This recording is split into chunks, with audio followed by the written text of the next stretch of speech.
right. Good evening, everyone. Today we're going to talk about dental visit tips. Okay. Just a quick one. Today we would just quickly talk about how can we use some of the ABA strategies that to do in the daily life. So I'm Hong. I am board certified behavior analyst, and I am the behavior switch creator. So just quick introductions of the behavior switch. Basically, behavior switch is a channel or a platform that aim to share information about applied behavior analysis, which is what we call ABA, and to provide general behavior strategies to our parents so that they can use these strategies to improve the quality of life and to teach their child as well. So just want to make a quick disclaimer here. These are general behavior strategies that can be used. However, every child learns and behave differently, and therefore they will need personalized individual plans as well. If your child requires support, I would suggest that please seek for professional help for observations and clinical recommendation. So as you all know, sometimes behavior are very dynamic and complex. So it will require on-site observation in order to make the best recommendation. So this is what I would suggest. Okay, so dental visits. As we all know, oral hygiene is one of our most important routines in our daily life. What do we do when we first wake up? We brush our teeth. Okay, what do we do before we go to sleep? We brush our teeth again. So teeth is actually one of the most important organ and also components, um, as we all know. However, young children have baby teeth, and these teeth will drop to make way for the permanent teeth to grow. And you know, um, which child doesn't like to eat sweets and snacks? So as you can see, we are prone to, we have to go for dental somehow within 3 months, 6 months, which what dental dentists will make the recommendation of every 6 months. So indirectly, we still have to make our way to dental clinic anyway. So this is one of the topics that I will discuss today, and how can we tackle some of the challenges that you might face in the situations of making a way to dental visit. Okay, so right, before we start talk about dental visit tips, we need to understand what is the problem first. If we can understand the problems, then we can tackle the right solutions. All right, as you can see, if a child engage in problem behavior, and if you actually watch my video in the past few videos that I observed, so we talk about functions of behavior, which is the four basic functions of behavior. We have sensory, escape, attention, and tangible. So these are all the four basic functions of behavior. So let's do a quick analysis here about a possible challenges of problem behavior that may occur during a dental visit, such as crying, flopping on the floor, or perhaps trying to run away. So I'm sure most of us would definitely know which one to choose. So most likely the behavior can be occur is because due to they want to escape from the environment. Now, however, for parents that have, if your child have children with special needs or even autisms, that may falls under different category. And that is because for children with autism, sometimes they may have what we call sensory, okay? In compared to typical development children, which we think is normal, or these sounds is normal, but however, for children with autisms or with special needs, they might becomes a different, they might perceive these sounds differently. And sometimes a basic normal voice can be become very loud to them and can be amplified in terms of 20 times or maybe 30 times, even more. So in this case, they might engage in what we call sensory avoidance. So in this case, sensory and escape falls under the same category. So they try to avoid from the sound, or perhaps even touch or even the light. So these are the things that could be amplified during the dental visit clinic as well. Okay, so the first tip that we want to talk about is to prepare fun stuff. Okay, don't go to the dental clinic without any fun stuff. You need to make some preparation before you go to dental clinic. So bring any of this like iPad, iPhone. If you have a PSP or Nintendo Switch, please bring along as well. Or you can even bring their favorite toys like stuffed toys, dolls, or etc. Um, or even you can bring some edibles. So you can choose what are the favorite stuff they can or they like as well. Okay. Now, so these are just an example of stuff that we can prepare. So now the tip number 2 that we want to share today is social story. Okay. So social story is about storytelling about what happened and what to do in a situation. So for children, we have a very good comprehensions of words and language as well. Social story is best used in this kind of situation. So if you can create a social story and use the social story to tell your child about expectation ahead before the dental visits, maybe the day before or the week before. As you've been exposing them about what to do and what's going to happen, they are less likely going to engage in problem behavior.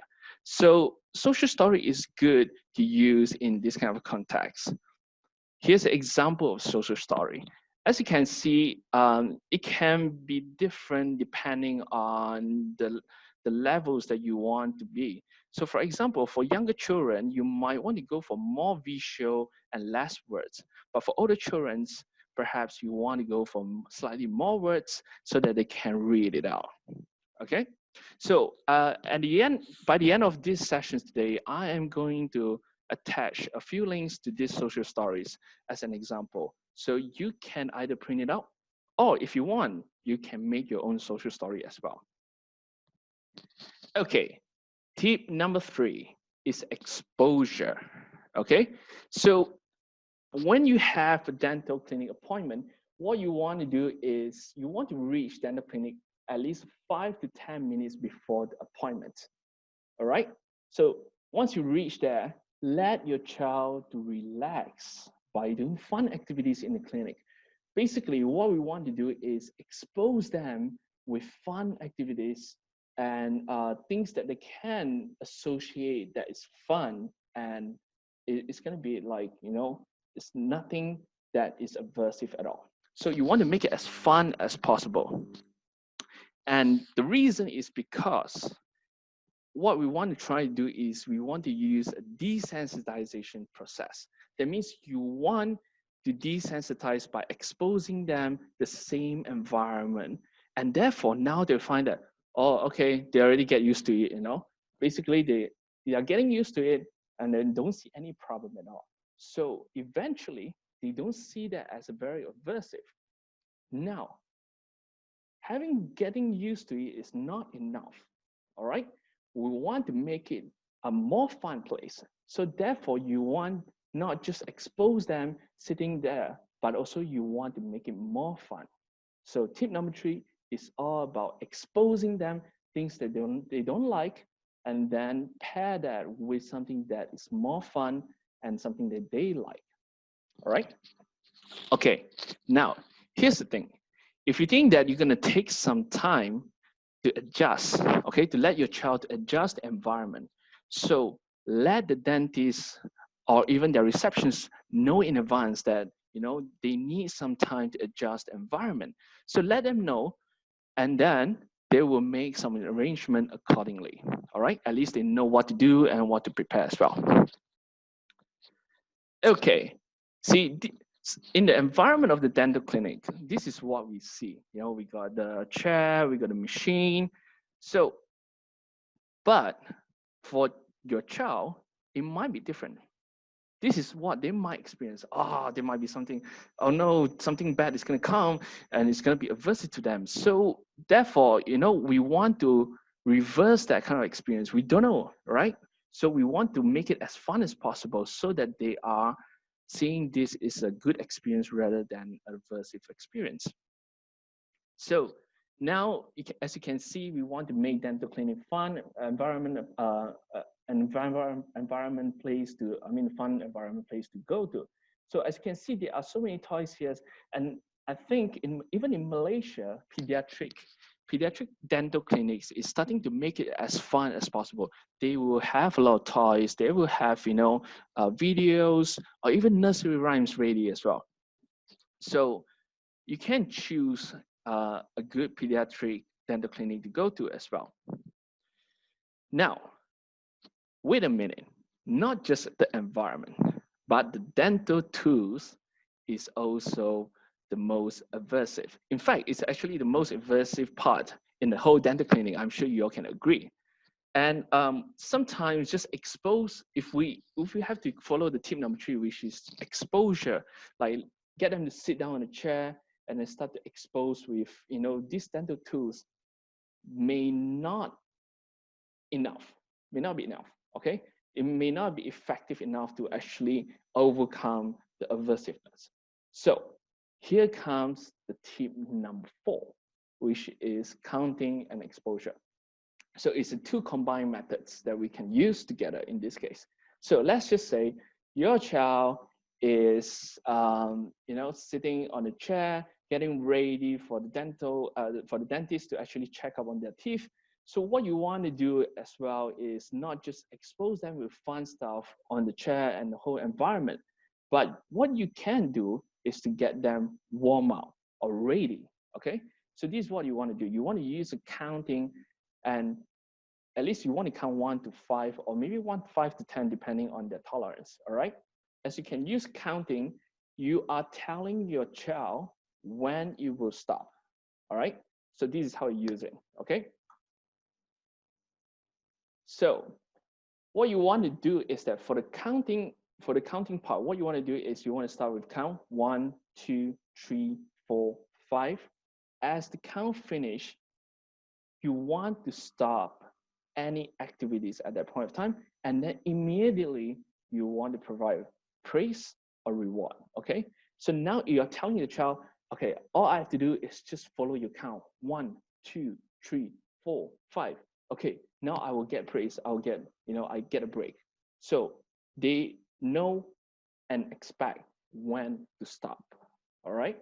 So use counting is also good for with the exposure methods when it comes to your dental tools. Okay, here's the thing. You want to do this step by step, okay? You want to repeat these tips in each step, but not just 1, 2, 3, 4, 5, finish the whole thing, okay? So in each steps, you want to start with play the 2 sound. Like for example, in the dental clinic, you might have dental turbine, or even dental scaler, or even the mirror. So you want to play some sound, the suction sound, whatever it is. So you can play the sound while watching the iPad. So you count 1, 2, 3, 4, 5.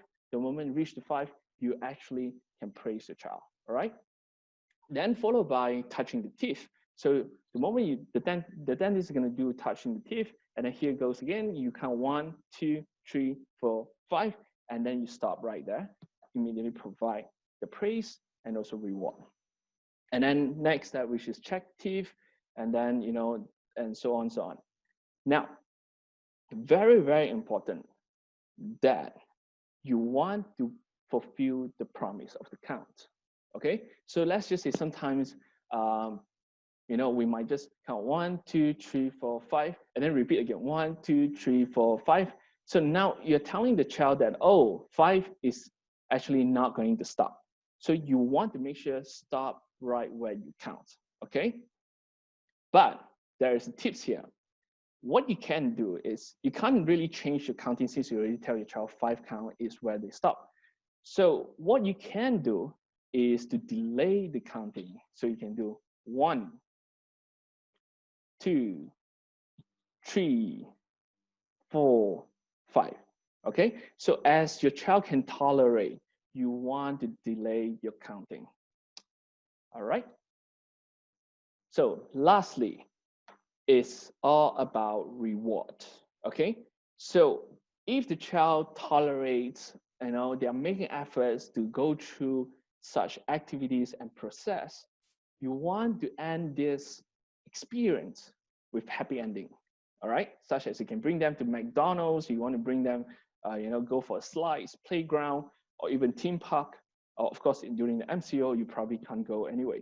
So you want to choose where you can go, like, perhaps you can go for water activities at home or even your private pool. So these are the things that you can offer a promise to them as a happy ending. Okay, if you can wrap it out nicely, now they are more likely to tolerate more in the future. At least they know, if I come to if I come to dental clinic and, if I go through this process, I know what's going to happen next. At least it's a whole happy ending chain.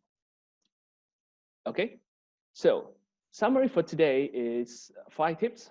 Tip number 1, prepare fun stuff, things that they like. Tip number 2, social story. So social story is suitable for children, only for children who has good comprehensions of language and also the words. Tip number 3, exposure. You want to expose the child with things that they like. Tip number 4, counting. And tip number 5, happy ending. All right. So that's all for my sessions today. If you feel that this is going to be helpful for other parents, please feel free to share it out. Otherwise, if you have any questions, you can PM me. You can even drop me a comments below. Otherwise, feel free to like or share to any parents. All right.